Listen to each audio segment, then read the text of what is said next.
Well, this is Monty once again from DPL Surveillance Equipment. We're a full-service surveillance and security equipment company. We have lifetime guarantees and warranties on all the products. We also have 24/7, 365 tech sales and customer support. And we have a very large video library that we're constantly updating with new videos and such, demonstrating such things as bug detectors, Nanny cameras, audio listening devices, otherwise known as audio bugs, digital video recorders and miniaturized voice recorders, tracking devices, you name it. We have it in our video library, and we're demonstrating it to you, so you can get a chance to take a look at the products, see how we handle them, take a look at all sides and angles of the products, and learn a lot about them. Also, we have a very large articles directory, which we're constantly updating as well. It's huge, 200 or 300 articles about everything imaginable. Okay, learn about surveillance, counter surveillance, bug detection. Learn about electronic harassment and prevention. You target individuals. We show you how to deal with electrical hypersensitivity. We try to help you reduce, find, and locate, get rid of things that are causing very strong hazardous and EMF signals in your home or your office, potentially life-threatening electromagnetic radiation in your home or your office. We help you mitigate that as well. And most all the products are law enforcement grade, state of the art, lifetime guarantees and warranties again. And we do custom jobs as well. So if you have any need for the security and surveillance products that we have, just give us a call at 888-344-3742. That's 888-344-3742. In addition to the anti-terrorist products, before I forget, make sure that if you're a government agency, law enforcement, military operation, universities, colleges, etc., give us a call and talk to us about the explosive detectors, the X-ray baggage scanners, narcotics detectors, and such, and we'll help you secure those buildings and ports and bridges and courthouses and harbors, etc., etc. You name it, we'll help you take care of those problems as well. This particular session, this is what we call the CyberSecurity Newsflash.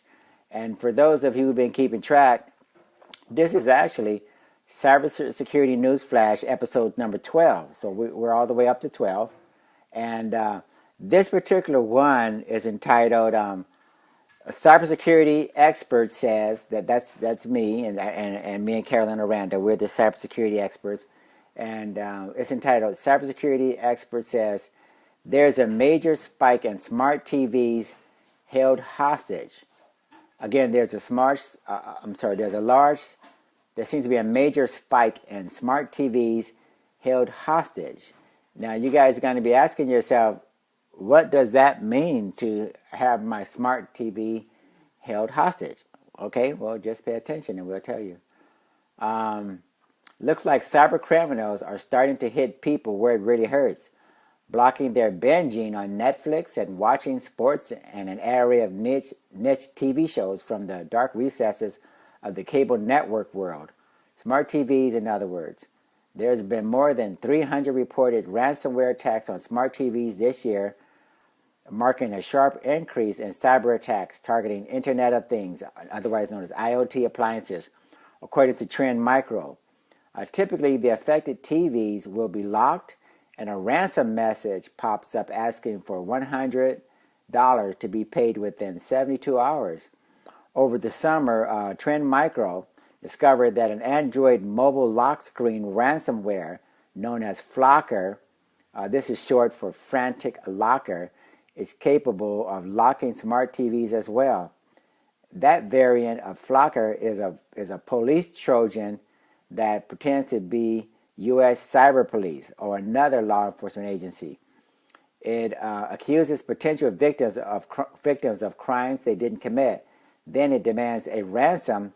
Initially, it was asking for $200 worth of iTunes gift cards.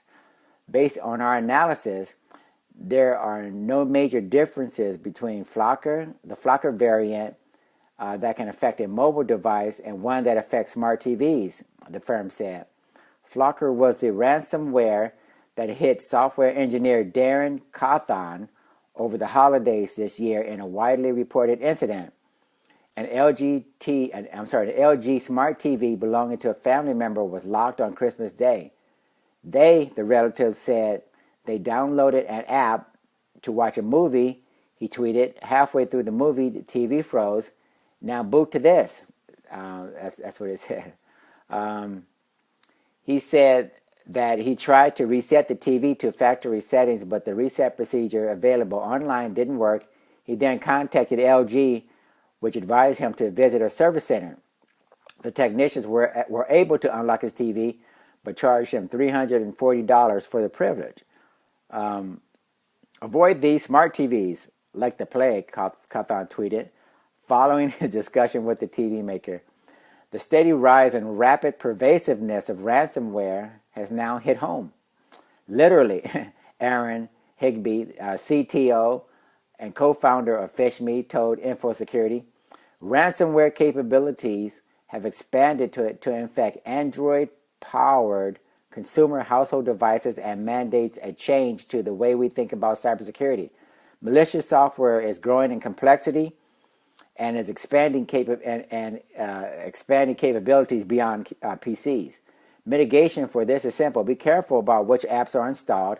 In this case, the TV ran on Google TV, an outdated operating system that nonetheless still powers millions of smart TVs out in the field. Users with such TVs should only download apps from the official Google Play Store, not from a third-party source. While automated IT security technology does catch many attacks, the human is truly the last line of defense and must be ready to intercept these attacks once they pass through the layers of technology, Higbee said. It's more important than ever that people are conditioned into recognizing cyber attacks and have a way to report suspect activity. This is the only way to truly prevent hackers from completely shutting down critical systems and holding hostage access to everyday necessities, not to mention blocking access to our favorite television shows. So I think this was a good lead story. Of all the things to worry about, hackers hacking into automobiles and compromising banks and changing the way elections are tallied up. Now we have to deal with smart TVs. Thank you for the hand. Now we have to deal with smart TVs, and you won't be able to watch the 900,000th episode of who knows, the Kardashians or something, whatever's on your Netflix or your smart TV, whatever episode you're trying to binge watch on Amazon Prime or something. So yeah, be careful. Get your apps, you guys, from Google Play, their official app store, not a third-party site. Beware if you have this Google, operating system. This is an older version of an operating system, Google TV, that ran on. In this case, the TV ran on Google TV, an outdated operating system. So yeah, I guess if you have an LG TV running the Google TV operating system, contact the manufacturer and see whether or not there's any way you can upgrade or update the firmware or something to make sure that you're not disrupted in terms of having to stop your binge watching, take the TV to a dealer, and pay a lot of money to have it unlocked. Moving right along, okay. A massive data breach of health insurance giant Anthem affects 78.8 million consumer records. Okay, there's a massive data breach of health insurance giant Anthem affects 78.8 million consumer records. It was carried out by a foreign government, according to the California Department of Insurance. Anthem hired Mandiant, Mandint, to investigate the breach and said that it's working with the FBI. It noted when the breach happened that attackers gained unauthorized access to Anthem's IT system and have obtained personal information from our current and former members, such as their names, birthdays, medical IDs, social security numbers, street addresses, email addresses, and employment information, including income data. Based on what we know now, there is no evidence that credit card and medical information, such as claims, test results, or diagnostic codes, were targeted or compromised. This is one of the most ridiculous lines that I've ever heard in a long time. I mentioned everything that's important. Okay, that first part of that paragraph. I said names, birthdays, medical IDs, social security numbers, street addresses, email addresses, employment information, income data. That covers pretty much everything. And these idiots had the nerve to say, we have no proof that test results, claims, diagnostic codes were targeted or compromised. If I were you, I would probably assume that information, including credit card data and medical information, was included. Only because when these idiots allowed those databases to be compromised, no one knows what all was taken at that point. You just have to assume the worst. Let's read on here. After a long investigation, the DOI, Department of Insurance report, concluded with a significant degree of confidence that the cyber attacker was acting on behalf of a foreign government. It didn't name which government. However, previous attribution attempts placed the actors in China. Wow, who would have guessed? The team determined with a degree of confidence the identity of the attacker and concluded with a medium degree of confidence that the attacker was acting on behalf of a foreign government, the report said. Notably, the exam team also advised that previous attacks associated with this foreign government have not resulted in personal information being transferred to non-state actors. Again, they're trying to appease people. Thank you, Carolyn. You're welcome. She says, thank you for taking the time to inform us. You're very welcome. That is ridiculous because, again, once these databases are compromised and if the data records and such are sent to Russia, China, Yugoslavia, whoever, no one can give you any degree of certainty. No one can, with any degree of certainty, tell us that we have an idea of what was taken and what was not taken. You just have to assume the worst. The report also called for more resources. Insurers and regulators also cannot stop foreign government-assisted cyber attacks, said California Insurance Commissioner Dave Jones. The United States government needs to take steps to prevent and hold foreign governments and other foreign actors accountable for cyber attacks on insurers, much as the president did in response to Russian government-sponsored cyber hacking in our recent presidential election. Okay, this guy, this Dave Jones person, has his head up his ass. It looks like holding the government responsible for making sure medical data in a hospital is secure. I think you'd be better off letting your neighbors, holding your neighbors responsible for making sure your house doesn't get broken into when you go on vacation. At some point, you have to accept responsibility. If you're a health insurer, and I'm giving you responsibility of taking care of my medical data, you are responsible. Okay, in this case, it's Anthem. Okay, so this line here is utterly ridiculous, and these people need to stop smoking so much drugs or something. That said, Anthem itself is being held accountable for its part. Anthem is paying more than $260 million for security improvements and remedial actions in response to the breach, and also agreed to provide credit protection to all consumers whose information was compromised. Okay, again, it seems like the most these guys can do is allow the breach to happen and then give me free credit monitoring. What about putting my medical data or putting my personal information in a database and keep it offline? Or maybe we should implement blockchain, which tokenizes the information so that nothing is actually represented in a form that can be used. How about that? Okay, look into that, Anthem. Look up blockchain and figure out why the entire planet is going to be migrating data records and such to the blockchain. Okay, let's read on. The investigation found that the data breach began on February 18th, 2014, when a user within one of Anthem's subsidiaries opened a phishing email containing malicious content. From there, the hackers were able to deploy malware and pivot to gain remote access to that computer and at least 90 other systems within the Anthem enterprise, including Anthem's data warehouse.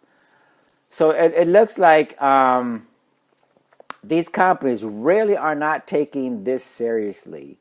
I'm not saying that, people aren't going to make mistakes, click on a stupid link thinking that, you're going to win some lotto tickets or a free concert or watch an attractive female undress or something.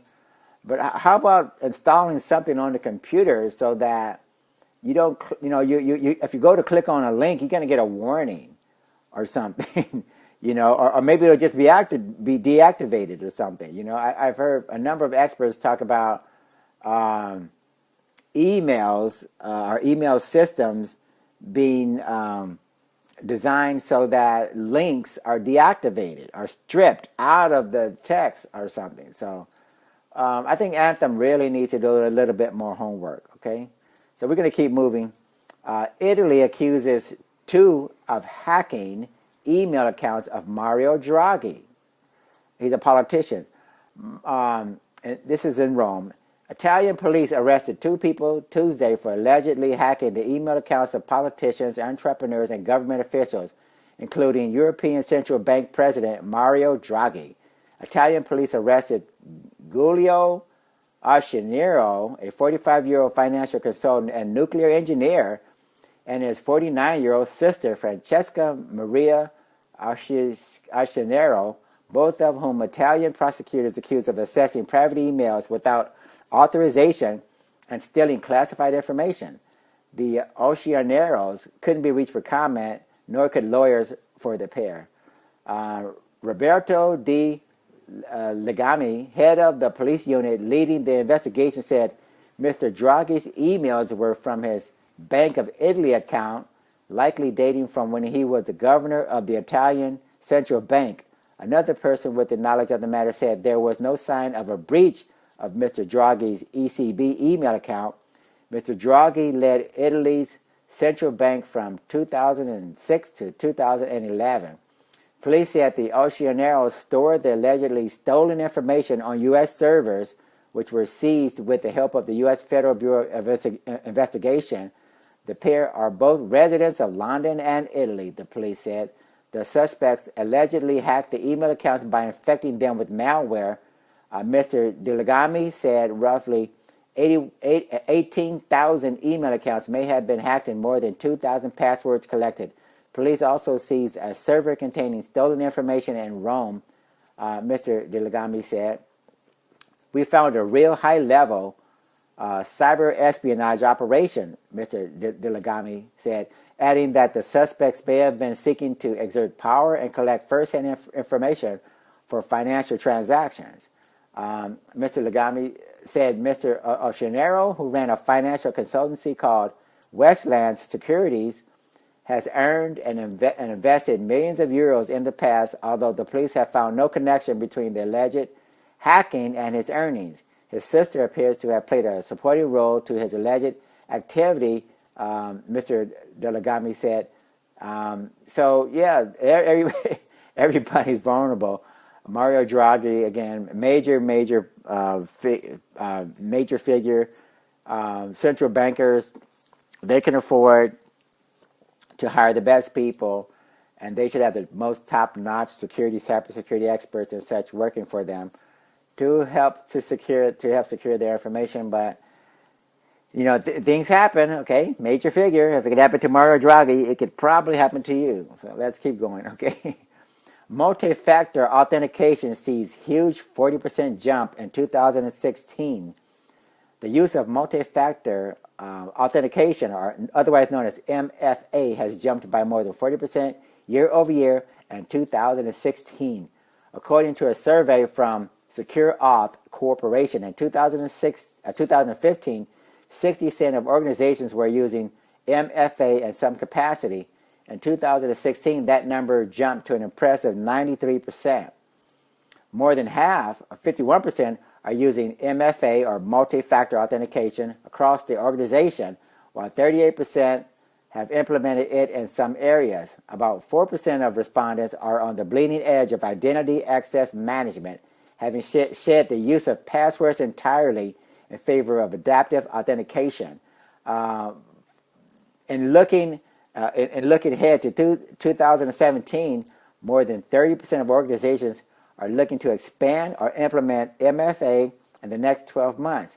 Using a second factor can be a deterrent, but is no longer enough against attacks, and organizations must evolve their methods to safeguard critical points of access, such as single sign-on or SSO portals, and the VPN, said Keith Graham, CTO of SecureAuth.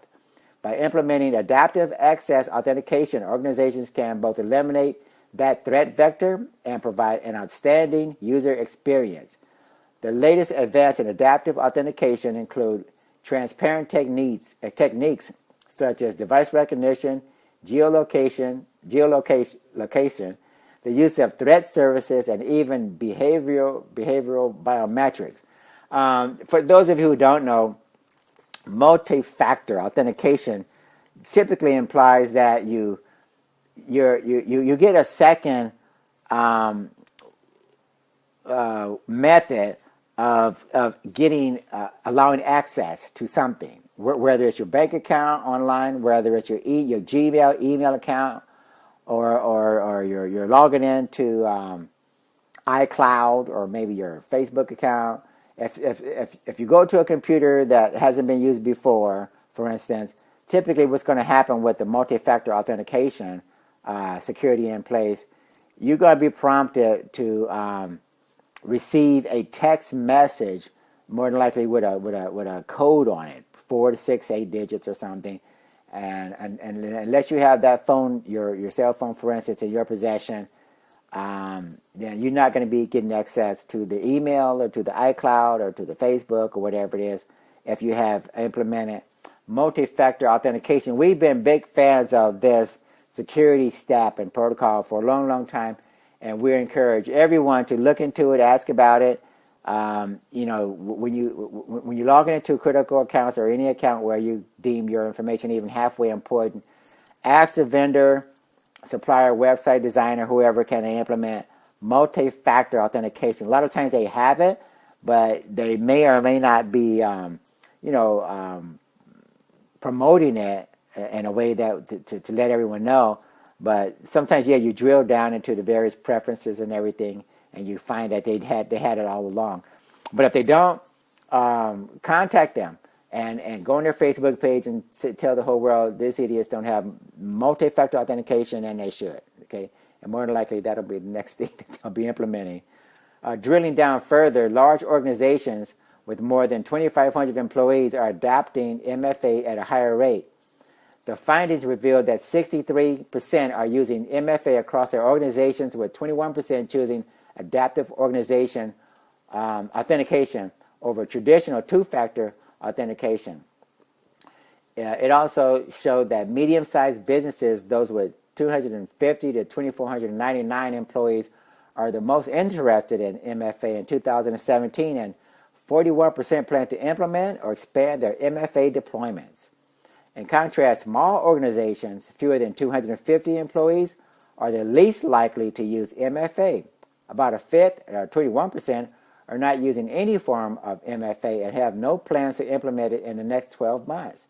The study also looked at awareness and found that 82% of respondents reported a concern about the misuse of stolen valid credentials to gain access to the organization's assets and information. Gaining access with stolen usernames and passwords is one of the most common methods that attackers use during a breach. So these fears are not in vain. Okay, Again, implement your multi-factor authentication, and if you have any questions, ask the website designers and the banks or financial companies, whoever you're dealing with, to implement it, or you're going to take your business elsewhere. Okay, so moving right along, Homeland Security looks to blockchain to track people and goods across borders. The Department of Homeland Security is testing blockchain technology to secure cameras and other devices at U.S. ports of entry, including borders and airports. The goal is to better detect and stop intruders who try to impede the devices or manipulate the data they collect. DHS, or Department of Homeland Security, runs thousands of devices in airports, at ports on the United States borders with Mexico and Canada, including sensors that detect movement and temperature changes, X-ray machines, and video and still cameras. On a typical day, U.S. Customs and Border Protection, which is a law enforcement group within DHS, screens 1 million travelers and 67,000 cargo containers and makes 1,100 arrests related to immigration, drug trafficking, and trade violations. While sensors are useful for detecting border activity, especially in areas where human guards are not continuously stationed, Internet of Things and networks can be vulnerable, said Kevin McClellan, Deputy Commissioner of Customs and Border Protection. The blockchain project is in part intended to thwart spoofing, where someone tries to divert data moving over a network or to control devices on the internet by mimicking authorized senders or receivers. The idea is to better protect data exchange between the devices and human agents guarding borders, Mr. McClellan said. A blockchain distributed ledger can store identifying details about a transaction permanently, securing them cryptographically so that they cannot be changed. Stored on a blockchain, device data, which could include visual and other types of information about travelers and goods moving across U.S. borders, would be safe, said Peter Kirby, chief executive of Factum Incorporated, a startup working on the project. A future application of the technology could be in maintaining the integrity of data to be used later as evidence in prosecutions, he said. Data and images have to hold up in court, he said. This lets multiple parties agree on a single version of the truth. For those of you who don't know, when Bitcoin came into inception, blockchain came along with it. And blockchain is basically a public ledger that is not only used for Bitcoin and cryptocurrency transactions and transferring money back and forth securely, cryptographically, and it can be changed or altered or hacked into. Blockchain also, like the internet, can be used for all sorts of applications. Money and transactions is just one of them. Other implementations or apps that could write on blockchain, like in this particular situation, where you have IoT products, you have cameras, you have data related to people coming in and out of the country. All of this could actually be stored and logged and recorded onto the blockchain. So again, if someone needs to go to court and prove that camera footage or something was not altered, then you get that information off the blockchain, present it in the court of law, and make your case, because it's immutable evidence and it cannot be altered or changed. And it looks like it's going to be the way to track inventories, people, data, transactions, real estate transactions, etc., mortgages. Title is going to be stored on the blockchain probably in the near future. Late last year, Factum and Customs and Border Protection completed a small project to prove that blockchain technology can secure data from sensor-equipped devices. Now they are further testing the security and speed of the technology for handling extensive IoT feeds, he said. Factum received a $199,000 grant from the Department of Homeland Security last June. The agency could put blockchain ledgers into wider use, perhaps in international trade, to verify the provenance of goods coming into the United States and international travel, to identify high-risk flyers and speed up security checks for common travelers, Mr. McClellan said.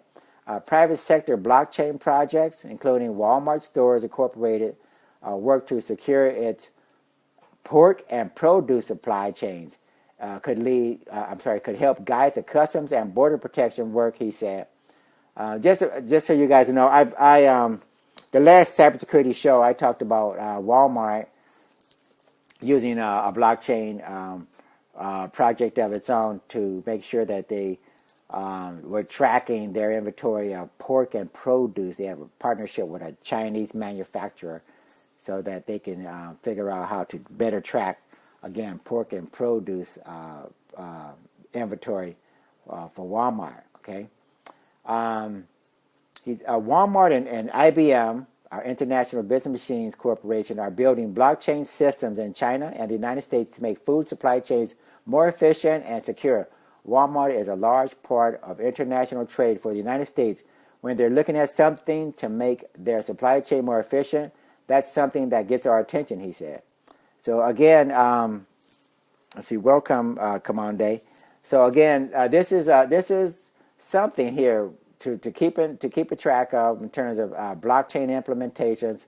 Again, this Walmart IBM partnership with this huge manufacturing company in China, it's going to serve as an example or a template for keeping track. And Walmart is a firm believer in state-of-the-art inventory management systems. That's how they became the dominant player in the retail space. So they know something about how to track goods and keep inventory, managed more than pretty much anybody else at this point.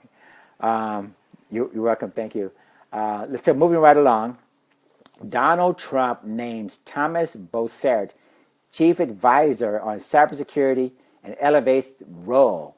Donald Trump is tapping a veteran of George W. Bush's White House to serve as his main advisor on terror threats and cyber attacks, while taking a step aimed at ensuring the new appointee has the internal clout needed to succeed in the role.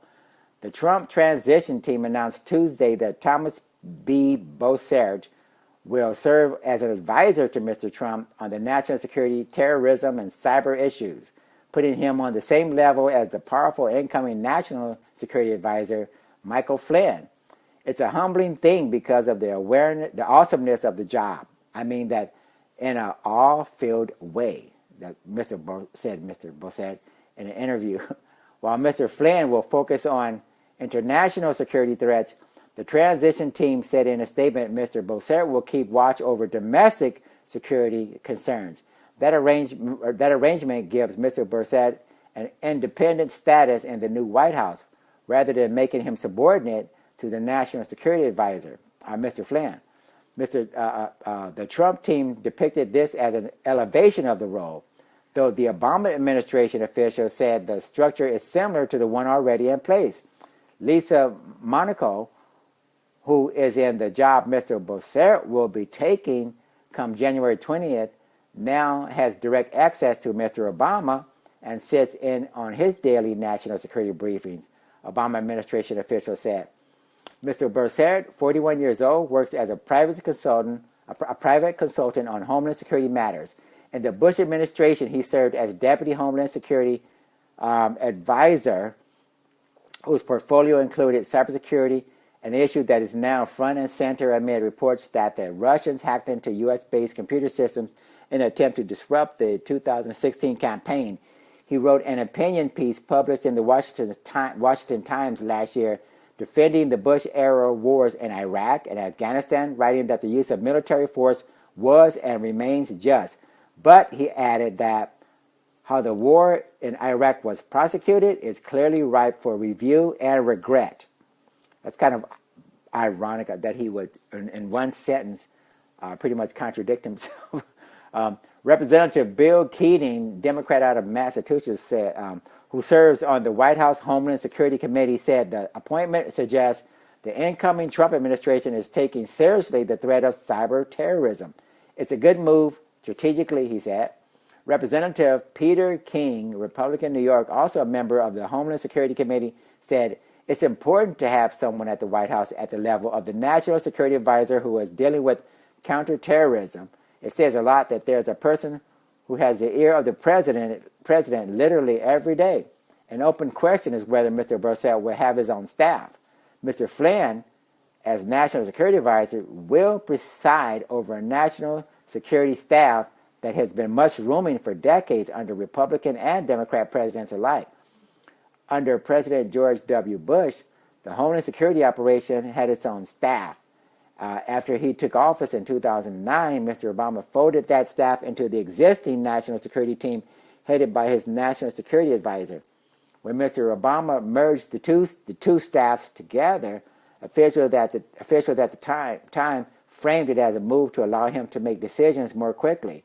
Frank Celufo, who worked with Mr. Bossert in the Bush administration and now heads George Washington University's Center for Cyber and Homeland Security, said Mr. Bossert will bring to the job deep knowledge of how the White House works. You need to have some people who have also got some scar tissue, have learned lessons the hard way, and have the bureaucratic expertise to get things done, he said. Well, that's pretty much that. I'm not going to do too much editorializing on Mr. Bossert in terms of cybersecurity, his new cybersecurity position, focusing on domestic terrorism. I think it's a good thing. Hopefully he'll stay on top of things and we won't have the major breaches that we've been having. So moving right along, FBI's Comey says Republican data also hacked by Russians. Russians chose not to disclose as much GOP material as Democrats' data, intelligence leader says. This is what Mr. Comey said.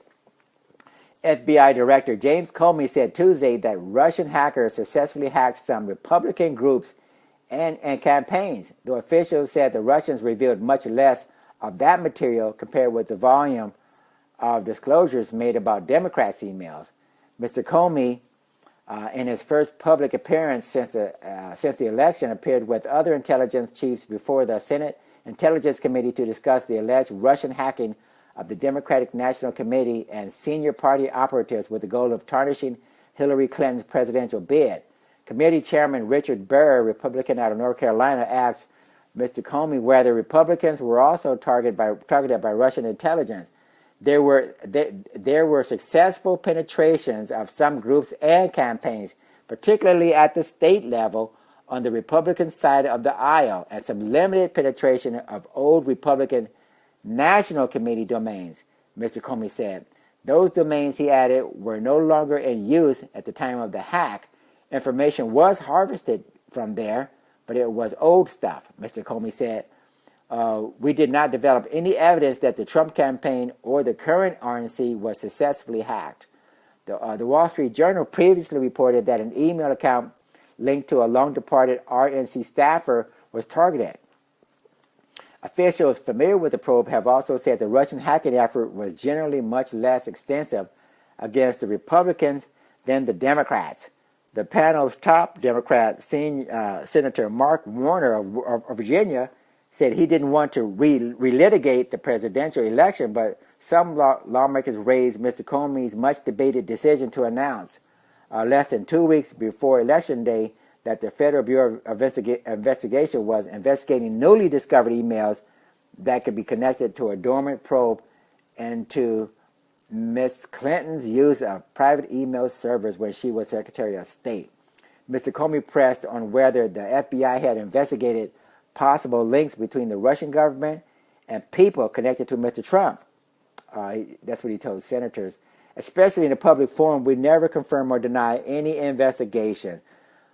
That prompted Senator Angus King of Maine, an independent who caucuses with the Democrats, to respond, "The irony of you making that statement here, I cannot avoid," alluding to Mr. Comey's public statement to Congress about the Clinton probe. Mr. Comey later joked about the political heat he had taken about his handling of the Clinton matter, saying, "I hope I've demonstrated by now that I'm tone deaf when it comes to politics." Senator Kamala Harris, Democrat of California, charged Mr. Comey created a new standard for discussing probes when it came to the Clinton case, and said she wanted to see a similar sense of urgency about Russian involvement with the U.S. elections. "I'm not sure I can think of an issue of more serious public interest than this one," she said. "The bulk of the hearing focuses on the implications of Russian hacking and propaganda targeting U.S. democracy. Senator Marco Rubio, Republican of Florida, who lost the Republican primary to Mr. Trump, said he thought the Russians had been pretty effective in their hacking. It sounds like they achieved what they wanted to get from us, to fight with each other over whether our elections were legitimate. Mr. Comey, like the other intelligence chiefs, said he had never seen this level of Russian interference in U.S. elections. Mr. Comey testified alongside James Clapper, Director of National Intelligence, and the heads of the National Security Agency and the Central Intelligence Agency. Mr. Clapper said Russian President Vladimir Putin and Russian officials didn't expect Mr. Trump to win, particularly when the hacking began. They thought he was a French candidate, Mr. Clapper said. The head of the CIA, John Brennan, said he spoke to his Russian counterpart in August, warning him that the U.S. knew Russia was behind the leaking of Democratic emails, warning they should stop. The Russian official denied involvement, but said he would relay the message to Mr. Putin. After that discussion, the leaks continued. Mr. Comey also testified that as the FBI probed the alleged Russian hacking, DNC officials didn't allow agents to access the committee's servers. Party officials instead hired a cybersecurity firm with close ties to the FBI to examine the servers and provide the evidence to the Bureau. Mr. Comey said the FBI also prefers to examine such devices itself, and that he didn't know why the Democratic officials didn't give the Bureau access. Mr. Trump has cited the lack of FBI access to the servers as part of the reason for his skepticism about the spy agencies. Conclusions that Russia was behind the hacking.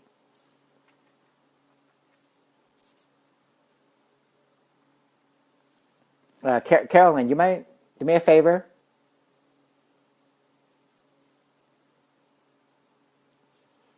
Excuse me, you guys, 1 second. Carolyn, you mind? I think this light may have gone out right here. We have a technical difficulty, you guys. Just 1 second. Okay, that's better, thanks. Lastly, China's cyber strategy stresses securing infrastructure. Again, China's cyber strategy stresses securing infrastructure. In Beijing, China's internet regulator issued the country's first cyber strategy, emphasizing the necessity of securing critical infrastructure and the government's right to control cyberspace and Chinese territory. The strategic framework released Tuesday by the Cyberspace Administration of China offers a few fresh initiatives, but summarizes goals enumerated in a cybersecurity law and other regulations adopted over the past year. A guiding concept is internet sovereignty, which the document defines as China's right to police the internet within its borders and participate in managing international cyberspace. Under the cyber plan, equipment suppliers for a range of industries will be subject to security reviews to ensure adequate defenses against hackers. In addition to the finance, energy, telecoms, and other critical sectors mentioned in the cybersecurity law, the document lists education, medicine, scientific research as among the fields subject to review. The strategy is likely to renew concern among Western governments and businesses about China's censorship, industrial policies that use security concerns to favor local companies, and a general fracturing of cyberspace international enclaves. Basically, what they're saying is China, by virtue of this particular law, this strategy, they get to pressure Western companies, for instance, into allowing China access to critical data, on Western corporations operating in China, under the guise of, our companies may or may not be doing all they can to secure data in China. So basically, when you're in China, operating in China as a corporation or whatever, you have to realize that under this particular law, you anytime you could have your books examined, have your data servers examined, and your operations looked at, scrutinized to see if you're actually providing the level of security. Some deem that as a way of China getting into your IT, getting into your intellectual property, IP rather, and taking a look at your trademarks, patents, etc., etc. So who knows how far this could go. So it's something to be concerned about if you operate in China. The strategy is likely to renew concern among Western governments and businesses about China's censorship, industrial policies that use security concerns to favor local companies, and a general fracturing of cyberspace into national enclaves. I had to say that twice just to make sure you guys get it. The proposed security reviews have been particularly controversial in recent years as Beijing has moved to tighten control over information networks. Western trade groups said China may use the security reviews to discriminate against foreign companies and force them to transfer proprietary technology. China's Cyberspace Administration has said they would apply to domestic and foreign suppliers equally. Its strategy document vowed to protect internet security while maintaining openness to foreign parties. Sure, that's all I can say about that. Is sure, of course. The strategic framework said China would use economic, legal, diplomatic, and military means to protect its information security, though it didn't elaborate. Cyberspace is the new territory of a country's sovereignty. The document said China should build up its defense capabilities in cyberspace as befits a cyber superpower. Unlike the U.S. National Cybersecurity Strategy in 2011, which reserved the right to respond to cyber attacks with traditional military force, China's strategy is more focused on domestic political priorities, said Feng Yangdona, founder of internet think tank China Labs. He cited political security and cultural security, a catchphrase for domestic criticisms of the government. These challenges are actually different from the ones facing the United States, so Americans have trouble understanding it or finding it acceptable, said Mr. Fang. Many planks in China's cyber strategy deal with the censorship of politically sensitive content and promoting websites with socialist core values, concepts that the ruling Communist Party advocates as an alternative to universal Western values. So basically, that sounds like an opportunity for China, again, to be more critical towards Western companies getting access to, as mentioned in the article, critical IP, intellectual property, trademarks, patent information, etc., under the guise of being watchful of the cybersecurity strategy as implemented in China by the Chinese. So that pretty much concludes episode number 12, entitled "There's a Major Spike in Smart TVs Held for Ransom." We hope you enjoyed this particular cybersecurity news flash, and maybe you can forward this to your CTO, Chief Technology Officer, CIO, Chief Information Officer, or CSO, Chief Security Officers, etc., in your corporations, government agencies, whatever. And let's see if we can figure out how to minimize the cyber breaches going forward. Seems like we it's hard to tell whether or not 2017 is going to be less dramatic or less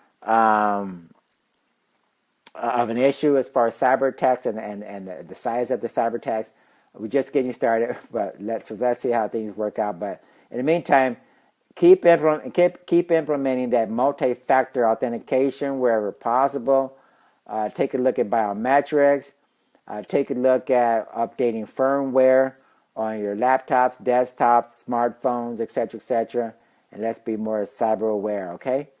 So we appreciate it as usual when you guys join us in these particular sessions. And as we say at the conclusion of each and every show, share this with a friend, enemy, relative, associate. We don't care who you share it with. Let's get the word out and make the world a better and a safer place, okay? So it's a pleasure hosting this particular show for you guys, and we look forward to having you again in the next show, okay? Stay safe. Thanks. Take care. Bye.